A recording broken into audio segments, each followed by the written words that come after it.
शेतकऱ्यांच्या हिताचं अन्नत्याग आंदोलन जे आम्ही पंढरपूरला केलं होतं, त्या आंदोलनामध्ये शेतकऱ्यांना सरकारने जो शब्द दिला, दुर्दैव असं तो शब्द सरकारने आतापर्यंत पाळलेला नाही. जी कर्जमाफी दिली गेली त्याच्यामध्ये ज्या अटी आहेत त्या काढण्यात याव्यात, जेणेकरून सरसकट कर्जमाफी शेतकऱ्यांना होईल अशी मागणी आम्ही केली होती. आणि त्याच्याच बरोबर पीक विमा देत असताना 4 ट्रिगर जे काढले, ज्याच्यामध्ये शेतकऱ्यांचं खूप मोठं नुकसान आतापर्यंत झालेलं आहे, त्याच्यामध्ये सुद्धा बदल व्हावेत अशा काही मागण्यांसाठी आम्ही बसलो होतो. महाजन साहेब तिथे आले, मुख्यमंत्री साहेबांशी टीव्हीवर, आपण सर्वजण तिथे होता त्यावेळेस टीव्हीवर तिथं बोलणं गेलं फोनवर, आणि मग त्यांनी शब्द दिला होता 22 तारखेच्या आधी बसायचं. पण दुर्दैव असं त्या पवित्र भूमीमध्ये, पंढरपूरच्या पवित्र भूमीमध्ये दिलेला शब्द हा पाळला नाही, म्हणजे खोटं बोललं गेलं. आणि त्या अनुषंगाने मग आम्ही सर्वांनी मिळून ठरवलं 29 तारखेला छत्रपती संभाजी नगरमध्ये जे आपलं केम्ब्रिज चौक आहे तिथे एक फार मोठं आंदोलन आम्ही परवा 29 तारखेला करणार आहोत.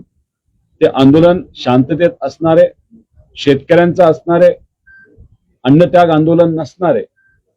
तिथं काही नेते येऊन शेतकऱ्यांशी बोलतील व शेतकरी त्यांची भूमिका मांडतील. पण त्यावेळेस मुंबईमध्ये अधिवेशन सुरू असणार आहे आणि आंदोलनाच्या माध्यमातून अधिवेशनात मध्ये असणाऱ्या आमच्या नेत्यांच्या मदतीने सरकारशी आम्ही बोलू, चर्चा करू, नाही तर डायरेक्ट चर्चा करू. पण आमच्या मागण्या शेतकऱ्यांच्या वतीने मान्यच झाला पाहिजे असं आमचं मागणे. आणि जर आमचं आंदोलन दडपण्याचा प्रयत्न केला तर तिथल्या तिथं आम्ही निर्णय घेऊ जेल भरो आंदोलनाचा. त्यामुळे कृपा करून सरकारला सांगायचे, तुम्ही एकदा खोटं बोलला, आता परत तुम्ही खोटंही बोलू नका, डायरेक्ट निर्णय आमच्या शेतकऱ्यांच्या हिताचा तुम्ही द्या अशी विनंती आज इथं करतो. 29 तारीख सोमवारी सकाळी छत्रपती संभाजी नगरमध्ये केम्ब्रिज या चौकामध्ये. त्यामुळे संबंध महाराष्ट्रातल्या शेतकऱ्यांना मला सांगायचंय, हा लढा तुमच्यासाठी आहे. तुमच्यासाठी आज आम्ही सर्वजण रस्त्यावर उतरलो आहोत. त्यामुळे मोठ्या संख्येने तुम्ही तिथं यावं अशी आपल्याला विनंती. दादा, एकीकडे शेतकऱ्यांचे काही प्रश्न आहेत आणि अशामध्ये शेतकऱ्यांना काही योजना मिळत नाही, त्यांचा पिकांचा पीक विम्याचा लाभ मिळत नाही. मात्र मग सरकार पुढे म्हणते आम्ही शेतकऱ्यांसाठी काही करतोय. मात्र मुळात ते स्थिती आहे. सरकारच्या बाबतीत बोलायचं झालं तर हे सरकार शब्दाचा खेळ खेळतं. जे काही तिथं योजना आणल्या जातात त्याच्यामध्ये अटी टाकल्या जातात. तुम्हाला माहित असेल 2025ला खूप मोठ्या प्रमाणात पाऊस अख्ख्या महाराष्ट्रात झाला आणि त्यातल्या त्यात मराठवाड्यामध्ये खूप मोठा पाऊस झाला होता आणि त्याच्यामुळे शेतकऱ्याचं नुकसान झालं होतं. देवेंद्र फडणवीस साहेबांनी घोषणा केली होती 31,000 कोटी रुपयाची मदत, पण मिळाली किती शेतकऱ्याला? 10,000 कोटी. 21,000 कोटी गेले कुठं? तिथं देवेंद्र फडणवीस साहेब बोलत असताना सांगितलं होतं पीक विमा योजनेच्या अंतर्गत 15,000 कोटी हे शेतकऱ्याच्या खात्यामध्ये येतील. मी फक्त छत्रपती संभाजीनगर या जिल्ह्याबद्दल तुम्हाला सांगतो, 2023ला या जिल्ह्यातला 3-3.5 लाख शेतकऱ्यांना 386 कोटी रुपये मिळाले होते पीक विम्यातून. 2024ला 219 कोटी मिळाले होते. आणि जेव्हा सगळ्यात मोठं नुकसान झालं, 6 लाख हेक्टर या जिल्ह्यामध्ये जमीन उद्ध्वस्त झाली होती, पिकं गेली होती, तेव्हा आपल्या या जिल्ह्यामध्ये खरीपात 2025 मध्ये 7 कोटी 64 लाख रुपये आले. अपेक्षा काय होती? खूप मोठ्या प्रमाणात मदत होईल. जर हे ट्रिगर ठेवले गेले असते, जी आमची मागणी आहे, तर आपल्या या जिल्ह्याला 1800 कोटी रुपये मिळाले असते. त्यामुळे ती गोष्ट फसवी होती. आणि या योजनेमध्ये सुद्धा सरकारने सामान्य शेतकऱ्यांना फसवलं. सरकारची अपेक्षा होती की लोक विसरून जातील, GR काढून टाकू, कर्जमाफी दिली, भाषणात बोलू. पण कुठं ना कुठं ते इथं अपमान आणि अन्याय हा आमच्या शेतकऱ्यांचा झालेला आहे. त्यामुळे याचा बदला आम्ही नक्कीच या आंदोलनाच्या माध्यमातून करू. पण परतफेड जर सरकारला करायची असेल तर आमच्या मागण्या या मान्य कराव्याच लागतील. आमच्या पक्षातल्या नेत्या सुप्रियाताई सुळे तिथं येणार आहेत, शशिकांतजी शिंदे साहेब येतात, काँग्रेसचे नेते सपकाळ साहेब तिथे येणार आहेत, खासदार साहेब तिथे येणार आहेत. व तसंच उद्धव ठाकरे साहेबांच्या शिवसेनेशी आमची चर्चा झाली. त्यांचा दौरा चालू असल्यामुळे मोठे नेते उद्धव ठाकरे साहेब असतील, नाहीतर आदित्य ठाकरे असतील, ते तिथे येऊ शकणार नाही. पण मग दुसरे महत्वाचे नेते नक्कीच तिथे येतील असं आम्हाला वाटतं. याच्याच बरोबर शेतकरी नेत्यांना आम्ही विनंती केली, त्यातले काही शेतकरी नेते तिथं आंदोलनाला येणार आहेत, काही कम्युनिस्ट नेते तिथे येणार आहेत, असं सगळे मिळून शेतकऱ्यांचं आंदोलन केलेलं आहे. कुठल्याही पक्षाच्या बॅनरच्या अंतर हे आम्ही आंदोलन करत नाही, फक्त आणि फक्त शेतकऱ्यासाठी तिथं आम्ही आंदोलन करणार आहोत. आणि त्याच्यातच काही अशा संघटना आहेत, जसं की इथली पुरोगामी संघटना आहे, त्यांनी आम्हाला पाठिंबा दिलेला आहे, वकील संघटनेने पाठिंबा दिलेला आहे. टीईटी परीक्षा ज्याच्यामध्ये आजच तुम्हाला कळालं असेल पेपर फुटला, तर तिथली विद्यार्थी आमच्या बरोबर येणार आहेत. एमपीएससी परीक्षा जी दिली गेली जाते त्याच्यामध्ये आता ऑनलाईन परीक्षा घेण्याचा विचार सरकार करतंय आणि तिथे असणारे विद्यार्थी सुद्धा त्याचा विरोध करतात. ते सुद्धा शेतकऱ्याची मुलं आहेत, ते सुद्धा आंदोलनाला येणार आहेत. त्यामुळे मोठ्या संख्येने लोक उपस्थित राहतील असं आम्हाला सगळ्यांना वाटतं. मोठ्या सुरक्षेमध्ये सीईटीचा पेपर झाला, मात्र आता पुन्हा टीईटीचा पेपर फुटला, तर आता काय गोष्ट काय नाही. मला सरकारला विनंती करायची आहे की ज्या पद्धतीने तुम्ही परीक्षा कधी होणार आहे ती डेट डिक्लेअर करता, रिझल्ट निकाल कधी लागणार आहे ती डेट डिक्लेअर करता, तर या सरकारला मला विनंती करायची पेपर कधी फुटणार याची डेट तुम्ही डिक्लेअर करा. म्हणजे विद्यार्थी जरा तयार राहतील की बाबा नो उद्या पेपर आहे, आज फुटणार आहे का 2 दिवस आधी फुटणार आहे. म्हणजे जे सरकार पार्टी फोडून सत्तेत आलेलं आहे त्यांना फोडाफोडीशिवाय दुसरं काहीच दिसत नाही असं आम्हाला वाटतं. दुर्दैव असं नीटचा पेपर फोडला 2024 ला सुद्धा, 2026 ला सुद्धा 26 लाख विद्यार्थी त्या परीक्षेसाठी बसतात. गरीब परिवारातले 22 विद्यार्थ्यांनी आत्महत्या केली. आणि आता टीईटीचा पेपर तो सुद्धा महाराष्ट्रातून, म्हणजे नीटचा पेपर महाराष्ट्रातून फुटला, टीईटीचा पेपर महाराष्ट्रातून फुटला. या टीईटी परीक्षेसाठी 6.5 लाख विद्यार्थी बसतात. आणि मग त्या मुलांनी काय करायचं? फी देऊन शिकलेले असतात, वाट बघत असतात, मेंटल प्रेशर येतं. त्यामुळे नक्कीच हायर टेक्निकल एज्युकेशनचे जे मंत्री आहेत त्यांनी तिथं राजीनामा दिला गेला पाहिजे अशी आमची इथं मागणी आहे. चंद्रकांत दादांच्या विभागाच्या अंतर्गत हा विषय तिथं येतो आणि जो कोणी जबाबदार असेल त्याच्यावर कारवाई होणं तितकंच महत्वाचं आहे. शिंदे गटाच्या एका आमदाराचा व्हिडिओ व्हायरल झाला आहे, ज्यामध्ये असं म्हटलं जातं की कथित पैसे मागतानाचा हा व्हिडिओ आहे असं म्हणाले. कथित का? धडधडीत पैसे मागतात. 1%, 2%, 40 लाख, 60 लाख, 50 लाख आणि त्याच्यावर ते हेही सांगतायत वर द्यावे लागतात. आता वर कोणाला द्यावे लागतात हे जरा बघावं लागेल. म्हणजे इथं गरीब माणूस 1-1 रुपयासाठी लढतोय, कर्जमाफीसाठी लढतोय, पीक विम्यासाठी लढतोय. विद्यार्थी तिथं त्यांचं जे काही स्कॉलरशिप वेळेवर मिळावे यासाठी लढतात. लाडक्या बहिणी वेळेवर पैसे मिळावेत, जे मिळत होते परत एकदा सुरू व्हावेत यासाठी लढतायत. मात्र हे सर्व या सरकारतले आमदार असतील, नेते असतील, हे मात्र पैसे छापण्यात हे माहीर आहेत आणि बिझी आहेत. ज्या शहरामध्ये मी आहे या शहरातला एक नेता, काय नाव तुमचं ते, शिरसाट भाऊ, हे तर पोतेभर पैसे घेऊन तिथं व्हिडिओ आला होता. काय झालं ते व्हिडिओचं? त्यांचं म्हणणं होतं मी कष्टातून कमवलेले. काय हरकत नाही, कष्टातून कमवता. मग गरीबाला जो कष्ट करावा लागतो त्याबद्दल सरकारचा निर्णय घेतच नसेल, त्या गरीबावर त्या ठिकाणी अन्याय होत असेल, त्याबद्दल कोण बोलणार आहे? त्यामुळे हे व्हिडिओ आला, त्यामुळे एकच झलक तुम्हाला मिळाली, नेत्यांची झलक मिळाली, तर कदाचित नेते त्या पैशामध्ये पोहताना तुम्हाला दिसतील. अशी आजची करप्शनची परिस्थिती या महाराष्ट्राची आहे. ऑपरेशन टायगर मध्ये पुढच्या याच्यात राष्ट्रवादी काँग्रेसचा नंबर आहे अशी एकनाथ शिंदेची एक वक्तव्य आहे, असं वाटतं. एकनाथ शिंदे साहेबांनी कधी वक्तव्य केलं? मागच्या 3 दिवसापूर्वी त्यांचं एक वक्तव्य मी ते ऐकलं नाही. पण ऑपरेशन टायगर कृपा करून म्हणू नये, वाघाची पण इज्जत असते असं आपल्याला म्हणावं लागेल. ऑपरेशन बाजार आपल्याला म्हणता येईल. हे जे काय झालंय ते फक्त डिलिमिटेशन कायद्यासाठी झालेलं आहे. जसे वॉर्ड फोडतो आपण ग्रामपंचायतचे आणि महानगरपालिकेचे नाही नगर परिषद, तसं यांना खासदारकीचे जे कॉन्स्टिट्युएन्सीज असतात, मतदारसंघ असतात, ते त्यांना फोडायचे आणि आमदारकीचे फोडायचे. 29 त्यांना आत्ताच्या खासदारांच्या संख्येवर अवघड वाटायला लागले. त्यांना किती लोक पाहिजे? 68 अतिरिक्त खासदार लागणार होते. त्यातले 20 खासदार टीएमसी कडनं मिळाले, 6 खासदार हे उद्धव ठाकरे साहेबांच्या शिवसेनेकडनं त्यांनी फोडले.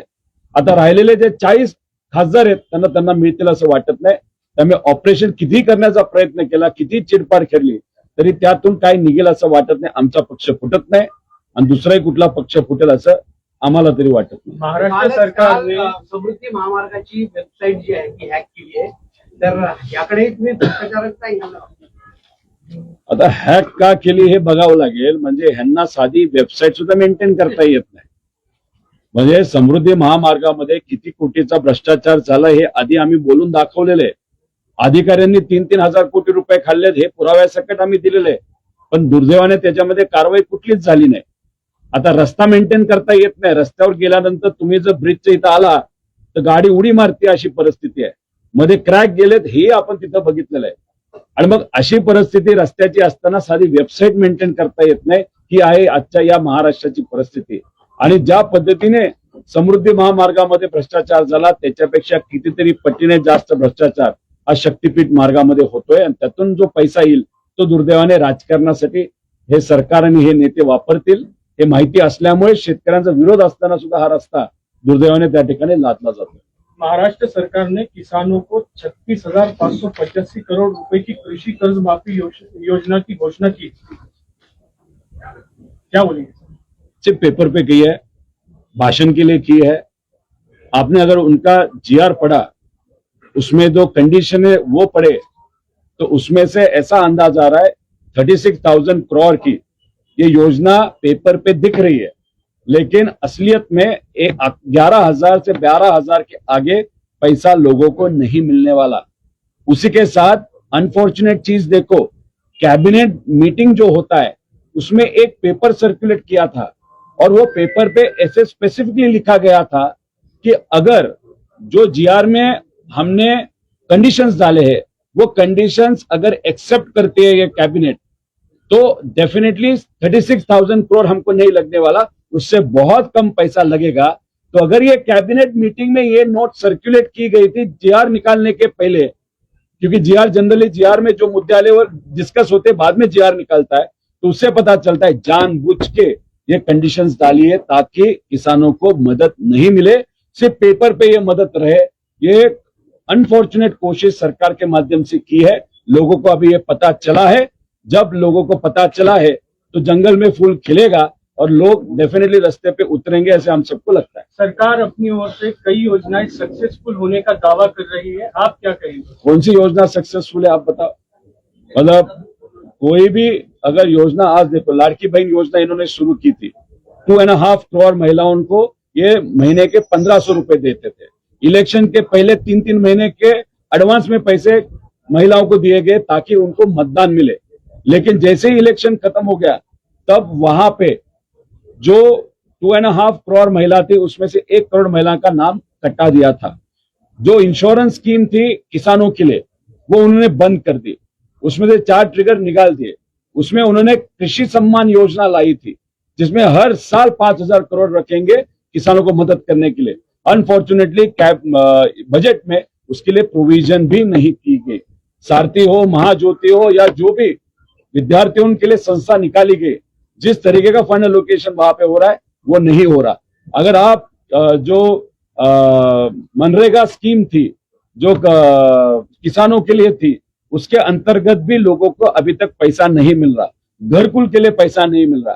तो मिल किसके लिए मिल रहा है? तो सिर्फ गुजरात के कॉन्ट्रैक्टर, आंध्रा के कॉन्ट्रैक्टर जो वहां पे बड़े बड़े प्रोजेक्ट करके वहां से भ्रष्टाचार कर रहे हैं, ऐसे ही कॉन्ट्रैक्टर को पैसा दिया जा रहा है. बाकी धीरे धीरे अगर आप देखो पूरे स्कीम खत्म हो रहे हैं. आदिवासी समाज को जो योजना है उसके लिए जो पैसा है वो भी डाइवर्ट कर दिया. एससी समाज के लिए जो पैसा है वो भी डाइवर्ट कर दिया. जो बच्चे हैं उनको जो खाना दिया जाता है न्यूट्रिशन प्रोग्राम के अंतर्गत, वहां पे भी अनफॉर्चुनेटली पैसा उस लेवल तक खर्चा नहीं किया जा रहा. तो सभी डिपार्टमेंट से पैसा कम होते जा रहा है, सभी योजना बंद होते जा रहे हैं. सिर्फ बड़े प्रोजेक्ट के नाम पे करप्शन इस सरकार में बड़े लेवल पे हो रहा है. पिछले महीने नीट का पेपर लीक हुआ और अब इस महीने वापस टेट का पेपर लीक हुआ है. देखो ये जो सरकार है किसके बेसिस पे खड़ी है? पार्टी को फोड़ के, आमदारों को फोड़ के, खासदारों को फोड़ के. तो इनको थोड़ा फोड़ा फोड़ी करना बहुत अच्छा लगता है, ऐसे मुझे लगता है. अभी जिस तरीके से आप पेपर कब लिया जाएगा उसकी डेट डिक्लेयर करते हो, रिजल्ट कब आएगा उसकी डेट डिक्लेयर करते हो, तभी इस सरकार को हम मांग करते हैं पेपर कब फूटेगा ये भी डेट डिक्लेयर करना ताकि ये जो बच्चे हैं जो स्ट्रेस लेते हैं वो थोड़ा बोलेंगे 2 दिन के बाद पेपर फूटने वाला है, पढ़ाई करने की कुछ जरूरत नहीं है। ये आज की परिस्थिति है, इतना हाई लेवल पे करप्शन सब जगह है। और उसी के साथ अगर आप देखो एमपीएससी एग्जाम में करप्शन है, पुलिस एग्जाम में करप्शन है, उसी के साथ ये नीट में बहुत बड़ा करप्शन हुआ था। सीबीआई ने केसेस डाले थे, इन्वेस्टिगेशन चालू किया था, बहुत चर्चा हुई कि नहीं नहीं सीबीआई काम कर रहा है। अभी कहां पे गया सीबीआई? सो गया। तो अभी ये जो टीईटी है उसमें 6.5 लाख विद्यार्थी जो एग्जाम के लिए बैठते हैं उनका पेपर जो फूटा है वो भी महाराष्ट्र से अनफॉर्चुनेटली फूटा है। इसलिए हायर टेक्निकल एजुकेशन के जो मंत्री है, जो मेरे हिसाब से उनके अंतर्गत ये सब्जेक्ट आता है, तो उनको उस पद पे रहने का कोई अधिकार नहीं, ऐसे सब विद्यार्थी और सब लोगों का कहना है। ऑपरेशन टायगर जे ऑपरेशन बाजारमध्ये होते त्यावर संजय तुकाराम म्हणाले की रोहित पवार हे महाराष्ट्राचं संजय राऊत तसेच त्यांनी ज्या भानगडीतनं फक्त आपला पक्ष वाचवण्याकडेच लक्ष द्यावं, ऑपरेशन तुतारी ऑलरेडी चालू आहे असं त्यांनी वक्तव्य केलं. शिरसाटांनी माझ्या वजनावर पण माझ्या वजनाची प्रशंसा केली होती. माझ्या वजनाची प्रशंसा केल्यानंतर त्याचं काय झालं त्यांना तिथं माहिती आहे. आम्ही शेतकऱ्याशी लढतोय आणि त्यांना माझ्या वजनाची काळजी पडलेली आहे. शिरसाटांना मला एवढंच सांगायचंय की सिडको मध्ये पैसे खाऊन जे तुम्ही मोठे झालेला आहात ना, सगळे आकडे आमच्यापर्यंत आहेत आणि ते आता सुप्रीम कोर्टामध्ये गेलेले आहेत. त्यामुळे तुम्हाला मंत्रिपदापासून दूर जावंच लागणार आहे. पुढच्या रिशफल मध्ये ते तर होणारच आहे, पण परत तुम्ही आमदार होणार नाही याची दक्षता 100% आम्ही घेऊ. कारण का गरिबाची घरं आणि जे भूमिपुत्र आहेत नवी मुंबईचे त्यांची जागा हडपवण्याचा प्रयत्न तुम्ही तिथं केला होता. त्यातून पैसा तुम्ही खाल्लाय, त्यातून मलिदा घेतलेला आहे आणि त्यातून तुम्ही हॉटेल विकत घेता हे लोकांना माहितीये. तिथून तुम्ही नाशिकमध्ये त्र्यंबकेश्वरच्या जवळ जमीन घेतली ही लोकांना माहितीये. त्यामुळे तुमची तरक्की फार मोठी झाली हे लोकांनी बघितली. आमचं मत आहे तुमच्या मतदारसंघामध्ये असणाऱ्या गरिबाची तरक्की व्हावी, या महाराष्ट्रामध्ये असणाऱ्या सामान्य व्यक्तीची तरक्की होईल. पण तुमची आणि तुमच्या परिवाराची तरक्की होत असेल तर हे योग्य नाही. त्यामुळे तुम्ही आमच्याबद्दल काय बोलायचं बोला, पण आम्ही पुराव्यासकट जेव्हा बोलतो तेव्हा तुमची अडचण कशी होते आणि तुम्ही बोलणं कसं बंद करून घरी जाऊन कसं बसता हे लोकांनी त्या ठिकाणी बघितलेलं आहे. उन्होंने ये भी कहा है कि जल्दी आपकी पार्टी के कुछ विधायक उनकी पार्टी में जाने वाले. ऐसा किसने कहा? संजय सिरसाट. संजय सिरसाट को पहले बोलने का अधिकार दिया गया था उनके पार्टी से. अभी उनको बोला गया कि चुपचाप मुंह मत खोलो, शांत बैठो. अचानक कैसे बोलने लग गए वो मुझे नहीं मालूम, लेकिन जो भी है बहुत कम महीनों के लिए वो मंत्री रहने वाले, इतना मुझे मालूम है. और उनके मतदार संघ के जो लोग हैं वो उनको वापस चुन के नहीं देंगे, वो भी हमको मालूम है. इसलिए उनको कहना है आपको कोई अधिकार नहीं है आपके पार्टी में, इसलिए सिर्फ बात करने के लिए बात कृपा करके मत करना. साहेब, सध्या संपूर्ण महाराष्ट्रामध्ये स्मार्ट मीटर बसवणूक चालू आहे. देवेंद्र फडणवीसांनी विधानसभेमध्ये सांगितलं होतं की बाबा स्मार्ट मीटर हे ऐच्छिक आहे, बसवल्या जाणार नाही. पण एक मेसेज येतो एमएससीबी कडनं 24 तासात स्मार्ट मीटर बसवण्याची सांगितलं जाते. सगळ्या जनतेमध्ये घबराट आहे. कसं बघायचं? अधिवेशनात बोललं जातं, आश्वासन दिलं जातं आणि ते पाळलं जात नाही. स्मार्ट मीटरच्या बाबतीत तेच झालं. लाडक्या बहिणीच्या बाबतीत नाही आम्ही अजून बंद करणार नाही. तेव्हा आकडा होता 2 लाख, गेला आता 91 लाख का 1 कोटीवर. त्याच्याच बरोबर आपण बघितलं असेल शेतकऱ्यांच्या बाबतीत सिबिल बद्दल बोललं गेलं होतं. अजिबात नाही, या शेतकऱ्यांना हात लावायचा नाही बँकेले. शेतकऱ्याला भारी वाटलं, शेतकरी गेले बँकेत आणि बँकेत गेल्यानंतर बँक म्हणते हे आम्ही सरकारचं काय ऐकत नसतो. म्हणजे दुर्दैव असं की सरकारचं कुणीच ऐकत नाही, त्यांचे आदेश पाळले जात नाही. हे आपल्याला एमएससीबीच्या अंतर्गत स्मार्ट मीटरच्या बाबतीत सुद्धा बघितलेलं आहे. स्मार्ट मीटर बनवणारी कंपनी कोणाची आहे त्याचा थोडासा अभ्यास करा. त्यामुळे लोकांना मदत व्हावी यासाठी स्मार्ट मीटर लावले जात नाही, पण स्मार्ट मीटर बनवणाऱ्या कंपनीला मदत व्हावी यासाठी स्मार्ट मीटर सामान्य लोकांवर लादले जात आहेत. आणि स्मार्ट मीटर लावल्यानंतर गरिबाची बिलं कशी वाढली हे लोकांनी तिथं बघितलेलं आहे. आंदोलन का थोड़ा हिंदी में बता दीजिए.